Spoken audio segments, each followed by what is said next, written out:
Hi, we are the Good Ship Illustration and we run online courses to help illustrators and image makers navigate a creative career. We are Tanya, Katie and Helen. We have about 70 years experience between us, each of us working in a different area of illustration. Welcome to this mini-series, Find Your Creative Voice. This week we're digging into practical, powerful steps to help you find your way of working, finding your creative voice and your confidence and flying your freak flag. If you like what you hear, the doors are now open for our 8-week online course, Find Your Creative Voice, Fly Your Freak Flag, and we'd love to see you in there. Just visit www.thegoodshipillustration.com/freak-flag, or you can just Google freak flag course and ta-da, there we are, and you can read all about it. Welcome back to the final installation of our mini-series, Find Your Creative Voice. Today is number 5, and the key ingredient, which is no panicking allowed. And that sums up so much of what we're all about with the Good Ship Illustration. No panicking, ever. No fancy materials, no panicking, be kind to yourself whilst doing... have a word with yourself. Yeah. Have a word with yourself. Yeah. That's the thing, you know, when you're working on something and you're just overdoing it, you're spending ages on it, sometimes you just need to have a word with yourself. and get out of your own way. Yeah, exactly. We say no panicking because you see a lot of people now saying, right, I'm going to give up my day job, take a course and be an illustrator. And you kind of think, wow, that's not really how it works. The pressure's too much. Terrifying. And I think most of us, when we left college, did other jobs. You know, there's no shortcuts on this. It's not going to be immediate. You don't suddenly get qualified to be an illustrator. Developing your work and finding your creative voice is quite a gentle process. And if you put the squeeze on it, like holding the bar of soap too tight, sorry, Katie, I've pinched it, you're not going to get anywhere. So you've got to start feeding yourself with creativity and inspiration, and all those things take time. And it's not really a panicking situation, is it? No. And if you can get a part-time job to help support you while you do that, you're giving yourself a realistic amount of time to mature and to develop your own voice. I mean, when I left college, most people taught at college. I left with an MA, so that qualified you to teach on a BA. And it was regarded as perfectly normal to spend maybe the next decade doing part-time teaching at college while that supported your illustration practice until you could bring in a full-time salary. And I think, you know, now more than ever, you perhaps need that kind of thing. You could get lucky and be pulling in a full-time salary from the get-go, but that's not really very usual, is it? And it's no source of shame to be working in a part-time job while you're working on your work, and it takes the pressure off you so you don't panic. Yeah. And I kept my part-time job for as long as I possibly physically could. I was terrified to give it up because I knew it was like the ultimate anti-panic thing. Because I knew if I had my part-time job, my bills are paid, I didn't have to worry about anything else, and any money I made from illustration was a bonus.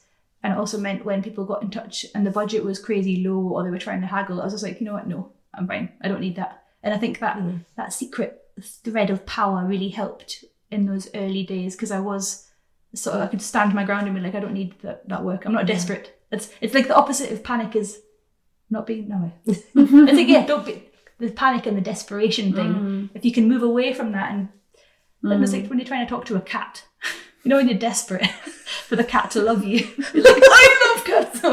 I am massively allergic to cats, and so allergic to them that I don't even like looking at a cat now. So cats love me because I don't want anything from them. They love me. They jump on my knee if I sit down. It's a nightmare. See, cats in this metaphor are illustration jobs, and you are an illustrator who is not panicking. Exactly.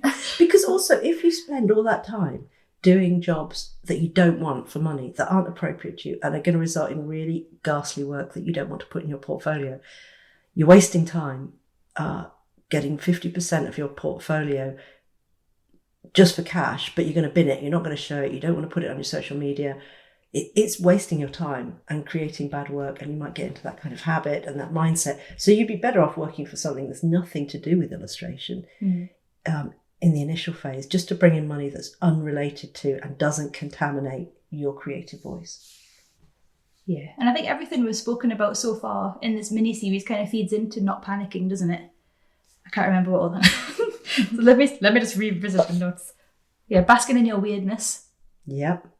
drawing some more, finding creative confidence, and then playing in work. And having community, all of those things should hopefully make you feel a bit more relaxed about your own progress and supported by community. And be kind to yourself.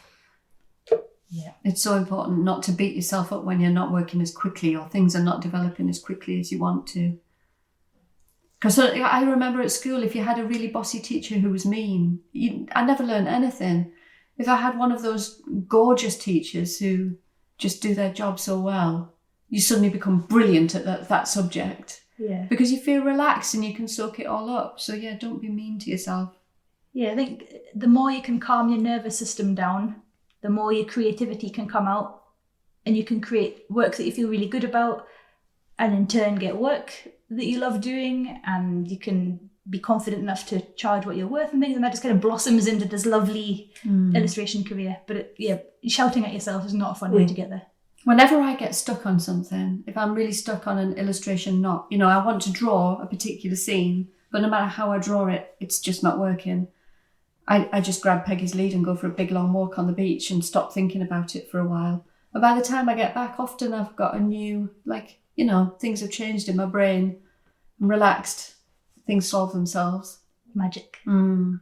Yeah, I often have to remind myself, I'm an illustrator, nobody's going to die. Especially when I'm working with big corporate clients, they can be really we need this by end of day, can you get these revisions to us, blah, blah, blah. And it gets really oh my goodness. But then, I have a word with myself. Mm-hmm. And it's important because it's my career, but it's not that important. Yeah. And I can't go for a walk or have a break or just lie down and stare at the ceiling for a while.